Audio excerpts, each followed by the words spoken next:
Hello, friend. Come sit with me for a bit. So I have an autoimmune disease, and you know what? It sucks. There's really no other way to put it. It just sucks. Today I want to talk to you whether you're dealing with an autoimmune disease yourself, a chronic illness, or any challenge that feels like it's weighing you down day after day, because I know that feeling. That heavy, exhausting feeling of waking up and your body just doesn't want to cooperate. And yeah, it's depressing. It makes me angry sometimes. Really angry. Like, why me? Why this? Why does my own body seem to be working against me?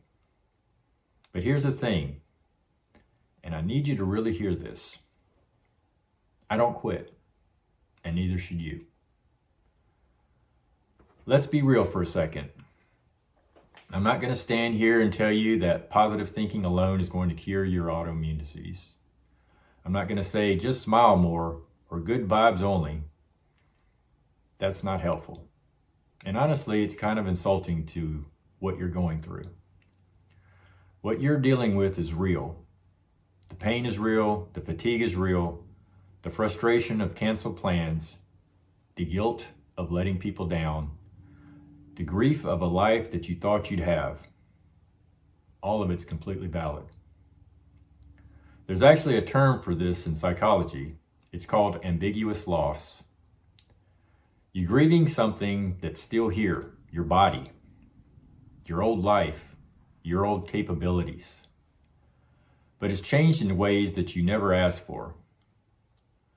Dr. Pauline Boss wrote extensively about this, and understanding that what you're feeling has a name, that it's a recognized form of grief. It can be incredibly validating. So first things first, give yourself permission to feel what you're feeling. The sadness, the anger, the frustration. These aren't signs of weakness. They're signs that you're human. But, and this is important, we can't set up camp here. We can visit those feelings, acknowledge them, sit with them for a bit, but we can't let them become our permanent address. There's this concept in Buddhist philosophy called the second arrow. The Buddha taught that when we experience pain, let's call that the first arrow. That's just life. That's the autoimmune disease, the symptoms, the physical reality. We don't shoot that arrow at ourselves, but then we often shoot a second arrow. And that one we do to ourselves. That's the rumination, the why me, the catastrophizing about the future, the harsh self-judgment for not being better or stronger. The first arrow, sometimes we can't avoid it, but that second arrow, that one's optional. And here's where it gets beautiful. When we stop shooting that second arrow, when we stop adding suffering on top of pain, we actually create space. Space for healing, for growth, for finding joy even in the midst of hardship. I'm not saying that this is easy, but I am saying it's possible.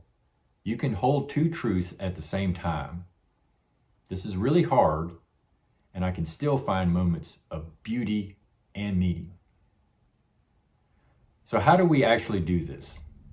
How do we build the determination to keep pushing forward when our bodies feel like they're working against us? It starts with understanding something fundamental. You are not your disease. You have an autoimmune disease, but that's not the totality of who you are. You're still you, with your quirks, your dreams, your sense of humor, your capacity to love and be loved. There's research from the field of acceptance and commitment therapy, ACT, developed by Dr. Stephen Hayes, that shows something powerful. It's not about eliminating difficult thoughts and feelings. It's about changing our relationship with them. Instead of, I'm a sick person trying to be healthy, try, I'm a whole person managing a health challenge. See the difference? One makes the disease your identity. The other makes it just part of your story. And here's what I've learned over the years. The goal isn't to be perfect. The goal is to be the best version of yourself today. Not yesterday's version, not some imaginary future version, today's version. Some days that looks like crushing your to-do list. Other days it looks like brushing your teeth and calling it a win. Both are valid. All right, let's get practical because the mindset is great, but we need some actual tools to use when we're in the thick of it. When the pain is high, when the fatigue is overwhelming, when the depression is knocking at the door. Music is medicine. Neuroscience backs this up. Listening to music you love releases dopamine, the same neurotransmitter that is often depleted when dealing with this chronic illness and depression. Create different playlists for different needs. An uplifting playlist for when you need energy, a calming playlist for whenever you're overwhelmed, an angry playlist for whenever you need to let out some frustration. And yeah, it's okay to listen to heavy metal when you need to rage out at the universe. I do it all the time. Exercise doesn't have to mean running a marathon. It can be 5 minutes of gentle stretching, a slow walk around your block, or some chair yoga. The research is clear. Movement helps with both physical symptoms and mental health. Even gentle movement increases endorphins and reduces inflammation markers. But here's the key. Listen to your body. Push through the mental resistance, yes, but respect your physical limits. There's a difference between I don't feel like it and my body generally needs to rest today. Learning to tell the difference is an art form. Get outside, even if it's just sitting on the porch or opening the window. There's something called ecotherapy or nature therapy. And studies show that even 20 minutes of nature can significantly reduce cortisol levels, and that's your stress hormone. Get some sun in the early morning or late afternoon. That way you're avoiding the harsh midday rays, which is smart for your autoimmune conditions, but still getting that vitamin D and circadian rhythm regulation. And here's a practice I love. When you're outside, practice forest bathing. That's the Japanese concept of Shinrin Yoku. You're not exercising, you're just being present. Touch the tree bark, listen to the birds, feel the breeze. Let nature remind you that you're part of something bigger. Never underestimate the power of a hot bath. Add Epsom salts for your magnesium. It helps with muscle pain and stress. And this is time just for you. Lock the door, put on some music or a podcast. Just breathe. Water has this amazing way of holding us when we're tired of holding ourselves up. You can do box breathing. That's fantastic. For anyone who doesn't know, that's breathing in for 4 counts, holding for 4 counts, out for 4 counts, and then holding for 4 counts. It activates your parasympathetic nervous system, your body's natural calm down mechanism. Meditation doesn't have to be complicated. Start with 2 minutes, just 2. Sit quietly and watch your breath. When your mind wanders, and it will, gently bring it back. That's the practice. Dr. John Kabat-Zinn's research on mindfulness-based stress reduction shows significant improvements in chronic pain, anxiety, and depression. This stuff works. Watch your favorite movie, the one you've seen 100 times. There's comfort in the familiar when everything else feels uncertain. Read that book that makes you smile. Listen to that podcast that makes you laugh. Bake those cookies, pet your dog, watch funny videos. These aren't distractions, they're sustenance. They're reminders that joy still exists, that life is worth living, that you still have the capacity to feel good. This is crucial. Chronic illness is so isolating. It's easy to cancel plans, to pull away, to convince yourself that you're a burden. But connection is literally healing. There's research showing that social isolation increases inflammation in the body, the very thing that we are trying to fight. Meanwhile, positive social connections boost immune function and reduce stress. You don't have to be the life of the party. Just text a friend, have coffee with your mom, join an online support group where people actually get it. And here's the permission that you might need. It's okay to set boundaries. It's okay to leave early. It's okay to say, I'd love to see you, but can we do something low key? Real friends will understand. A few more things that can help. Journaling. Get those thoughts out of your head and onto paper. Doesn't have to be pretty or profound, just honest. Gratitude practice. I know. It sounds cheesy, but research shows it works. Not toxic positivity, just noticing 3 things each day that didn't suck. The sun felt warm. That coffee was really good.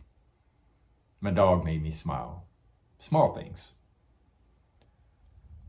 Creative expression.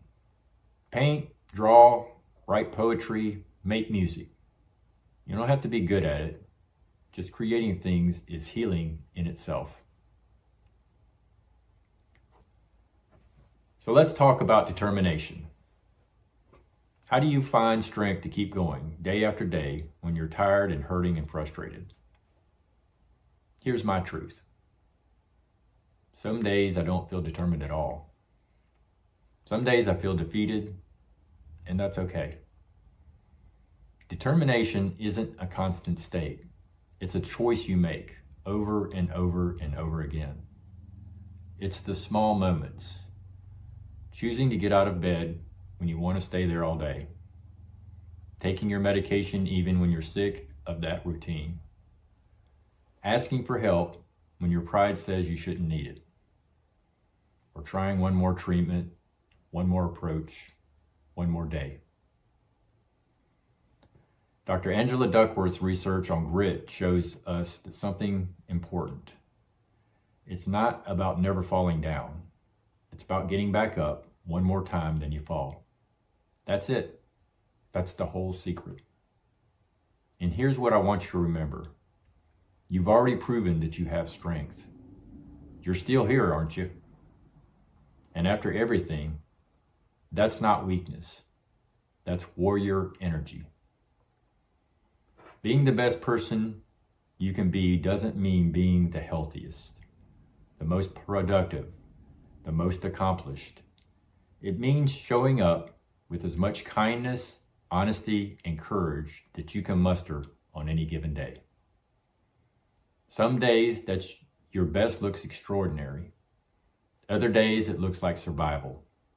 Both matter. Both count.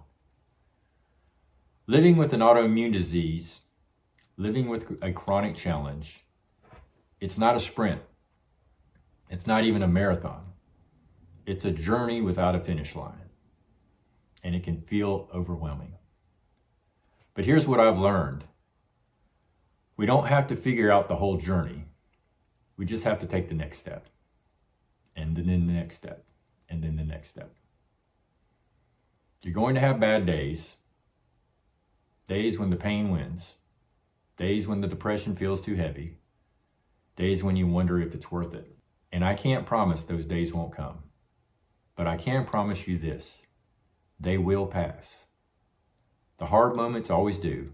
And on the other side, there will be good moments waiting.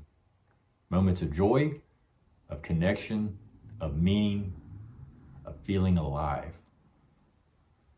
So use these tools, build your toolkit.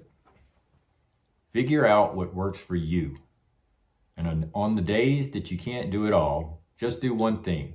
Take one step. Make one choice toward taking care of yourself.